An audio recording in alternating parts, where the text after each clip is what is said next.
Assalamualaikum warahmatullahi wabarakatuh. Perkenalkan, nama saya Agung Siguntoro dari kelas 12 RPLA.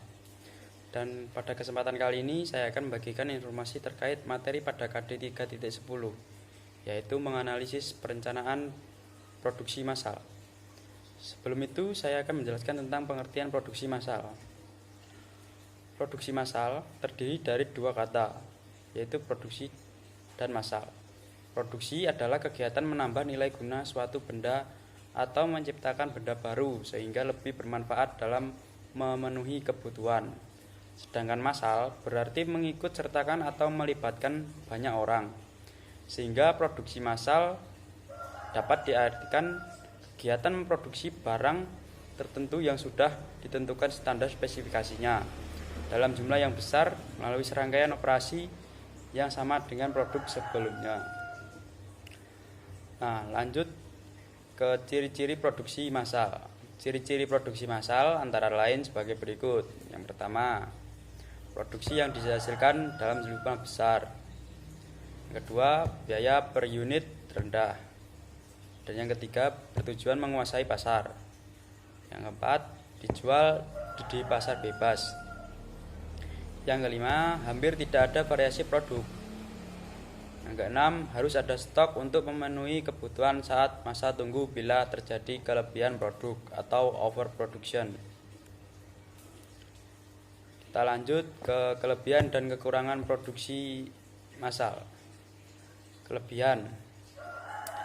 Yang pertama, hemat biaya, efisiensi waktu, tingkat keakuratan tinggi, dan tingkat produksi cepat. Sedangkan kekurangannya adalah kegiatan produksi yang sangat kaku, kurangnya beragamnya variasi produk, biaya mesin mahal, dan tidak ada jaminan produk akan laris di pasaran. Pengertian perencanaan produksi. Perencanaan produksi dapat diartikan sebagai proses untuk memproduksi barang pada suatu periode sesuai yang telah dijadwalkan melalui pengolahan sumber daya seperti tenaga kerja, bahan baku, dan peralatan.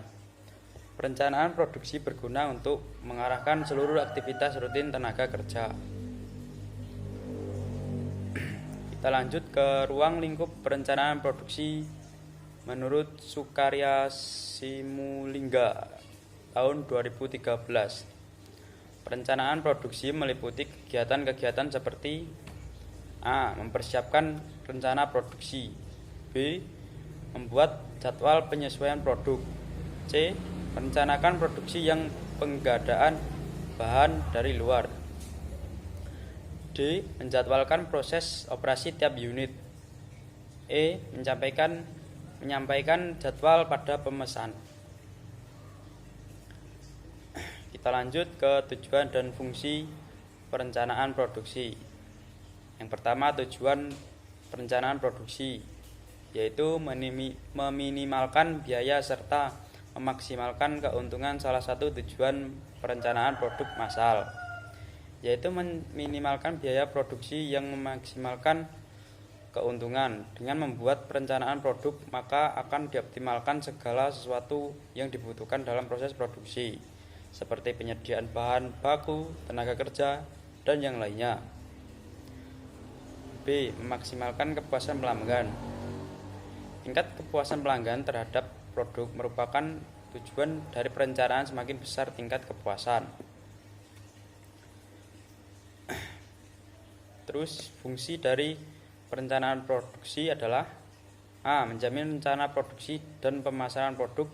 Perencanaan yang tepat mampu memudahkan produksi perusahaan untuk menjamin rencana penjualan produk kepada konsumen sesuai dengan rencana yang tepat. B. Mengukur kapasitas produksi yang konsisten terhadap perencanaan produksi. Kita lanjut ke unsur perencanaan produksi. Yang pertama, tujuan produksi. Tujuan produksi harus dibuat sejelas mungkin dan mampu dipahami oleh manajemen. Yang B. Pengukuran dan standar produksi. Artinya perencanaan produksi tidak hanya dilakukan atas tujuan saja, tetapi juga harus mengukur kemampuan konsumen dalam menyerap produk tersebut. C. Perencanaan merupakan fakta objektif. Perencana produksi harus apa adanya dan memiliki pemikiran yang cukup rasional. D. Perencanaan harus bisa diukur, artinya sekalipun hanya mengira-ngira namun perkiraan tersebut adalah benar dan tentunya tidak menimbulkan kerugian pada perusahaan.